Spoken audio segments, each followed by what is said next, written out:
Bienvenue à tous dans ce flash. Aujourd'hui, jeudi, 4e et dernier jour d'audience de confirmation des charges devant la CPI contre Charles Blé Goudé.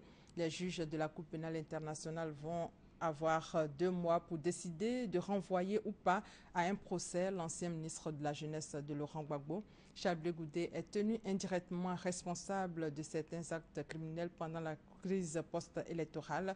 De son côté, son avocat a demandé que la CPI abandonne ses poursuites, estimant que l'accusation fait l'amalgame entre un activisme public et une conduite criminelle. Charles Blé Goudé devrait s'exprimer à la clôture de cette audience aujourd'hui.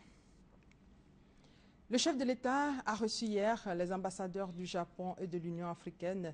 Ils sont en fin de mission en Côte d'Ivoire. Ces diplomates disent être venus faire leurs adieux au chef de l'État. Alassane Ouattara, qui a présidé le Conseil des ministres hier, conseil marqué par une bonne nouvelle pour les producteurs. Le Conseil a annoncé l'ouverture de la commercialisation de la campagne cacao 2014-2015. Le prix du kilogramme de cacao est fixé à 850 francs CFA, une bonne nouvelle qui coïncide avec l'ouverture officielle de la Journée mondiale du cacao ce jeudi.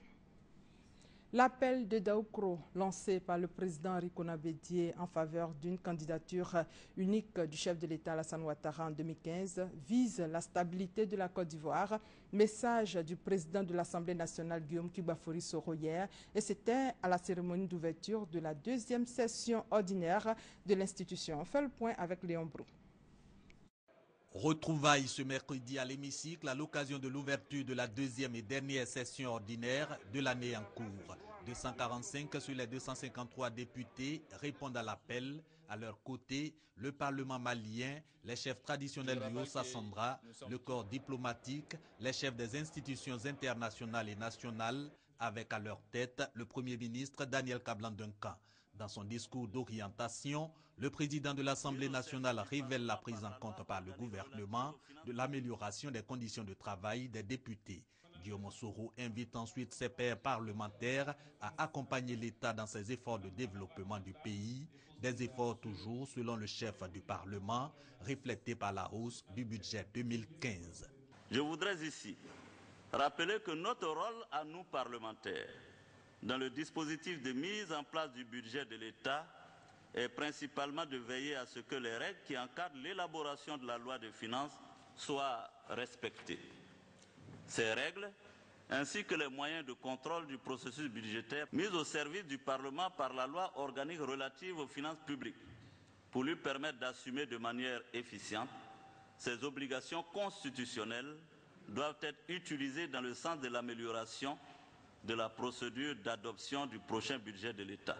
Aussi abordé le bilan de l'intercession qui a vu l'examen à la hausse du budget 2014 et l'appel du président du PDCI RDA au RHDP à soutenir la candidature unique du président Alassane Ouattara aux prochaines élections. Contre l'épidémie à virus Ebola qui a déjà fait 3000 morts, le président de l'Assemblée nationale a rappelé l'importance des mesures gouvernementales. Et hors de nos frontières, pour terminer, la directrice des services secrets américains vient de démissionner.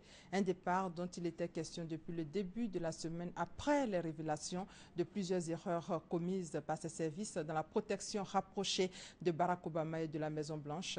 Julia Persson est la 2e directrice des services secrets en 2 ans. Son prédécesseur avait été démis pour les mêmes raisons. Et c'est la fin de ce flash. L'actualité revient à 13 h. Merci de votre fidélité.